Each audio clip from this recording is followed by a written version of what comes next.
मिथिला का पाग मखान का माला स करता।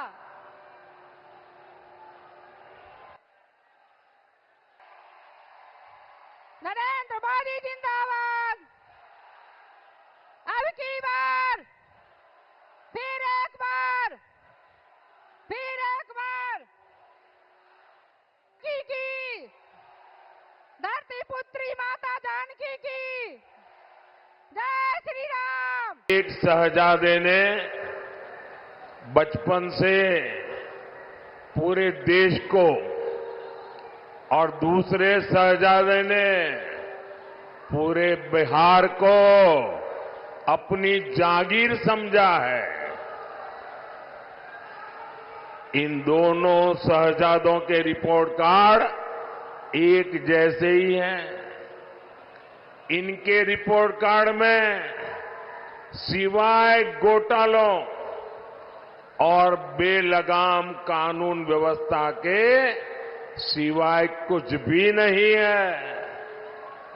याद कीजिए कैसे बिहार में अपहरण उद्योग चलता था, कैसे बड़े बड़े घोटालों से बिहार के खजाने को लूटा जाता था, कैसे शाम होते ही हमारी बहन बेटियां घर से निकलने में डरती थी, कैसे नौकरी देने के पहले जमीन लिखवा ली जाती थी। साथियों, आज नीतीश जी के नेतृत्व में एनडीए सरकार बिहार के विकास के लिए दिन रात काम कर रहा है। हमारी प्रेरणा कर्पूरी ठाकुर है, जिन्हें कुछ समय पहले भारत रत्न देने का सौभाग्य हमें मिला है।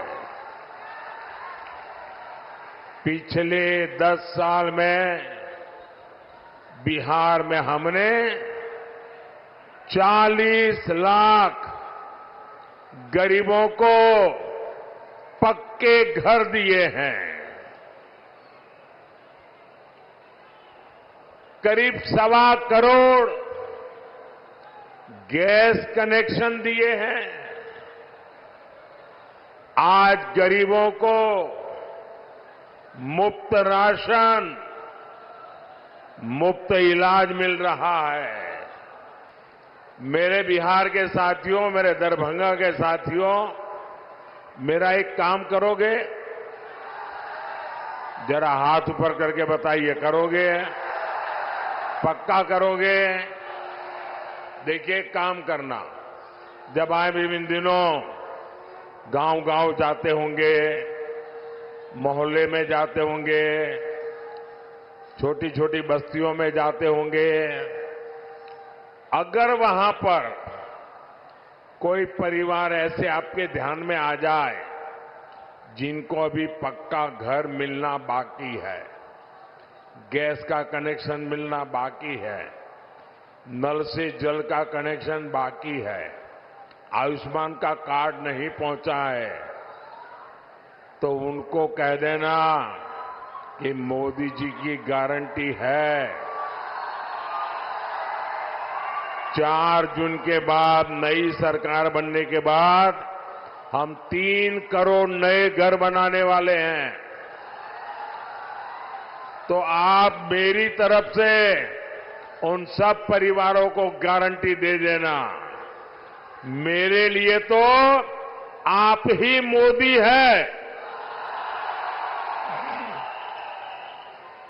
आप मुझे बताइए, धर्म के आधार पर ओबीसी, एससी, एसटी आरक्षण अगर कटेगा तो यादव, कुर्मी, इन समाज का हक भी बचेगा क्या?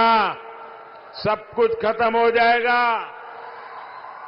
पासवान, मुसहर, रविदास, दानुक समाज के हक पर ये डाका डालने में उसकी फिराक में है। साथियों, मैं पिछले 12 दिनों से कांग्रेस को और उनके चट्टों बट्टों को आरक्षण के मुद्दे पर चुनौती दे रहा हूं। मैंने उनसे कहा है, मैंने लिखित में मांगा है कि इंडी गठबंधन धर्म के आधार पर एससी, एसटी, ओबीसी का आरक्षण छीन करके मुसलमानों को नहीं देंगे। धर्म के आधार पर आरक्षण के लिए संविधान के साथ खिलवाड़ नहीं करेंगे, लेकिन इनके पेट में पाप है। 12 दिन से मैं मांग कर रहा हूं, ये चुप बैठे हैं।